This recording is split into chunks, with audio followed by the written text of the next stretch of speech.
Recently, one of the biggest collapses in Valorant history has occurred. This time, it's much bigger than a single player or team. It's an entire country. The Brazilian Valorant community as a whole has had one of the most disastrous fall-offs ever, as in Split 1, 2 of their 3 teams failed to pick up a single win, while their region's darlings and the world champions Loud were unable to make it far in playoffs, marking the worst performance for them, and possibly triggering so much internal conflict that they just might completely explode, moving Brazil from one of the absolute best regions in Valorant to one of the worst. So what happened to Brazil to cause them to crumble? Well, it's a lot more than poor plays and unlucky clutches. The problem just might be coming all the way from the top.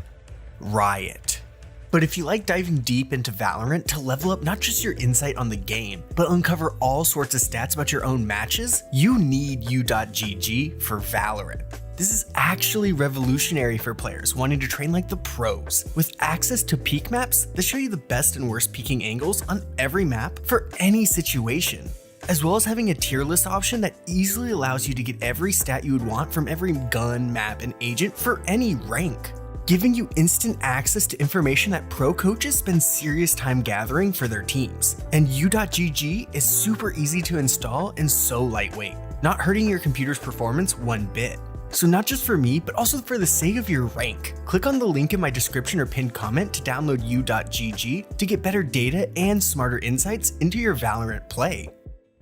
While I will dive into why each of the 3 Brazilian partnered teams have failed, I want to first talk about the riot-shaped issue that is affecting the region as a whole that cannot be ignored. That being the talent drain that Brazil and other countries that are far away from their VCT regional hubs are feeling, as Valorant is going into their 2nd year of partnership. Prior to the franchise leagues, Valorant was not centralized at all, with big teams playing in their home country as they compete in the Challengers events to qualify for the few LAN events of the season. So throughout the whole year, the best players and teams in each region would always be around to compete in ranked matches with local up-and-coming talent and be able to scrim tier 2 teams regularly, allowing these players and teams not only experience against top-tier players, but also allow them chances to take the spotlight if they outperform these other top players, building a reputation on the server and possibly getting a trial with the best teams. This has been something that's been fundamental for growing new talent and keeping local scenes thriving, not only in Valorant, but all FPSs before it. That's something that's no longer there when teams in these massive regions have to move their rosters and facilities to a central hub city, resulting in countries like Brazil being over 5,000 miles away from LA, not allowing local ranked demons to try their luck against players like Les, Cowanzine, MW0, or Aspas. Platchat, as well as my podcast, Exit Frag, have talked about this issue in depth, but really there is no clear-cut way to fix this problem for Brazil and other regions, as the most obvious solution people have been suggesting, like moving it to a more central location in the region, is so hard, as that would fall somewhere around Panama for the Americas, which would improve some connection for Brazil, but wouldn't be good enough to justify making the connection worse for NA players, as this compromise is just a lose-lose. The other solution that was proposed was they just split up these spread out leagues, like the Americas and Pacific, so it's easier. And while it seems better as it worked before franchising, cutting up these leagues would make VCT feel more like challengers again, rather than the smaller, more elite feeling franchising that has allowed more fans to watch the big matches that matter, and keep up with the smaller amount of teams that don't change that much, getting rid of the chaos of pre-partnership, as having only 5 or 6 teams in South America and 5 or 6 teams in NA/LATAM would be too small of a league, and having them both be franchise leagues of 10 plus teams would just be too much. So currently, this hub city plan seems to be the best proposed solution to keep the level of excitement for the average viewer up, even if it harms some regions. But really, when you look at the Brazilian Valorant teams, this honestly wasn't the biggest issue for them. Each of these 3 teams have had their own fatal flaws that have completely destroyed their seasons and left Brazilian fans everywhere hoping for their Lord and Savior Aspas to return and save them. And I'm going to go through them one by one, starting with Made in Brazil, an org that has been around FPS esports since practically the beginning, and since they joined Valorant at the start, they haven't really been able to find much success. And in the inaugural season of franchising, they didn't make much of a splash as they finished 2nd to last, only beating out the winless crew team. But they did have one moment of note that completely changed the entire season last year, and that was the knife from their sub/coach on 100 Thieves to eliminate them from playoffs, setting in motion the incredible run Evil Geniuses had, winning champions. But outside of that one moment, the MiBr team kind of faded into the background throughout the entire season, with their roster looking both not up to par skill-wise, but also have deep internal issues as a roster, as their duelist Heat stepped down after week 6, as there seemed to be clear differences in vision for this team throughout the year. So over the offseason, they looked to make a few changes, with Mazine coming in as flex player, and Artisan being brought in to replace Heat as entry. Mazine has always been around top Brazilian teams before, and while he's a solid player, it was clear that MiBr weren't going to go all out and get the best available talent, as Mazine wasn't an upgrade or downgrade, but rather required the team to integrate him rather than giving their players in 2023 time to grow.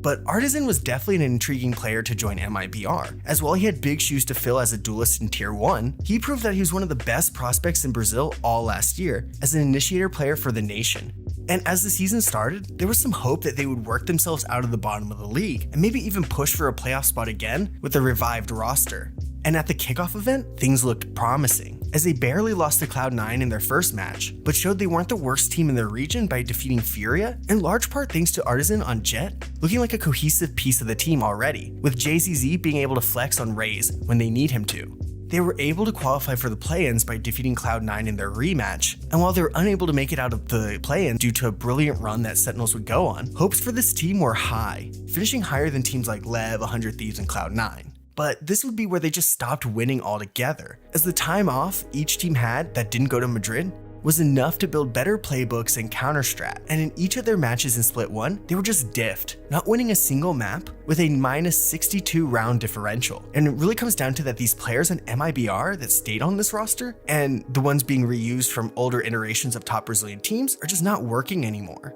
Right now, the best player on the team has been Artisan, who has had to switch from initiator in Tier 2 to now carrying the burden of entrying against the best of the best.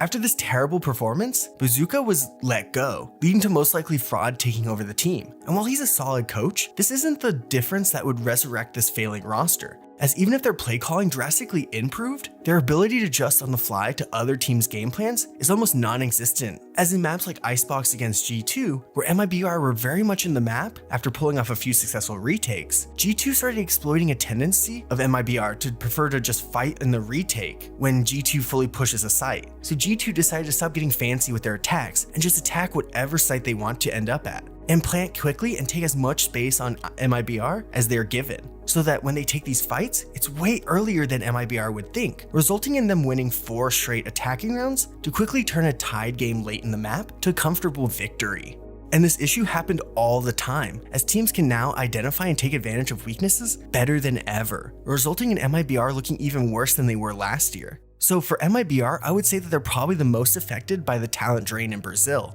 as while they should have changed a lot more than just 2 players last season, there doesn't seem to be a lot of great new Brazilian players to be given the chance. And when they did with Artisan, it seemed to have worked, but the team overall just doesn't have the talent or skill to match up currently with the rest of Americas. But if you're an MiBr fan, don't worry, because you aren't the only Brazilian team to be winless so far.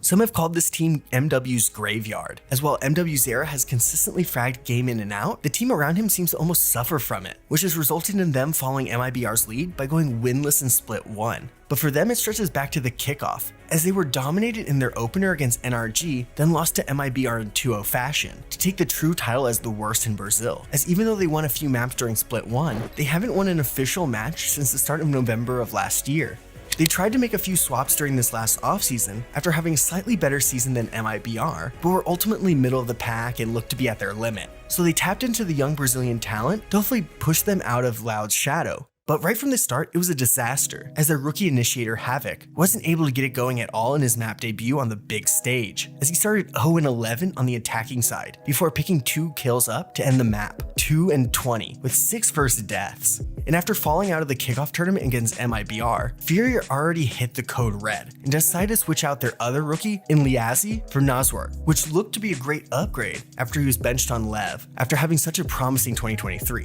And while he's been able to hold his own on Initiator, allowing Havoc to pick up more comfortable roles, this set of players just doesn't seem capable of finishing out games, as just like MiBr, they have close matches that look like they might eke out a win, but instead they get completely countered by the opposing team with no ability to change. as when NWZera isn't able to frag his way out of rounds, there's no real players that can take a round in their own hands when they need it the most, resulting in them never winning enough duels or first kills, putting them down consistently early in rounds. So for Furia, it's clear that the team that NWZera usually builds doesn't work around top talent, and while they have flashes of solid team play and high individual skill, they suffer from a shallow playbook and inability to mid-round and adapt consistently. For Furia, they have some of the pieces, they just need a great leader to mold them into winners. But speaking of Brazilian winners and great leaders,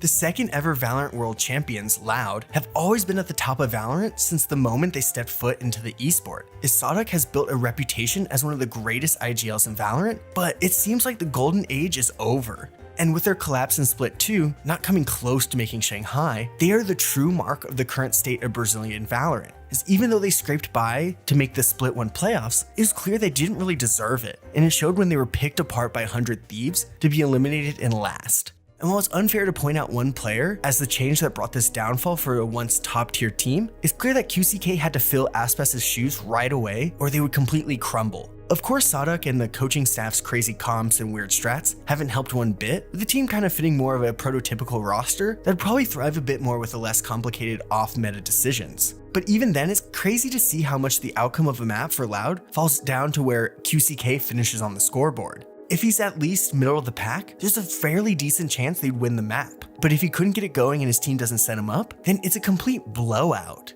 No matter the mid-round calling Sadok implements, it doesn't seem to matter much during the first few matches of Split 1. And towards the end, it seemed like they were actually starting to do their mid-season turnaround we've seen time and time again with Loud teams. But the 100 Thieves match was the nail in the coffin for this roster, and it seems like the org might be thinking the same, as there's always been conflict within Loud, but it seems to have intensified as they continue to underperform each week. And now there's rumors that Les is actually going to be leaving the team, with former Union player Rafa possibly taking over for the rest of the season. This is still just a rumor at this time, but it seems very possible as dating all the way back to their Champions winning run in 2022, there've always been drama between Les and other players on Loud, with that actually being the rumored reason why Aspes left the team in the first place. So him leaving is a very big possibility, but if Loud decides to do this, then it's clear that they're just throwing in the towel for the rest of the season, and could possibly do even worse than the other Brazilian teams in Split 2. But even with less, this team looks completely lost and demoralized, as even though they have great, technically gifted players, it seems like they don't have the energy to come back when they get down early or start getting countered.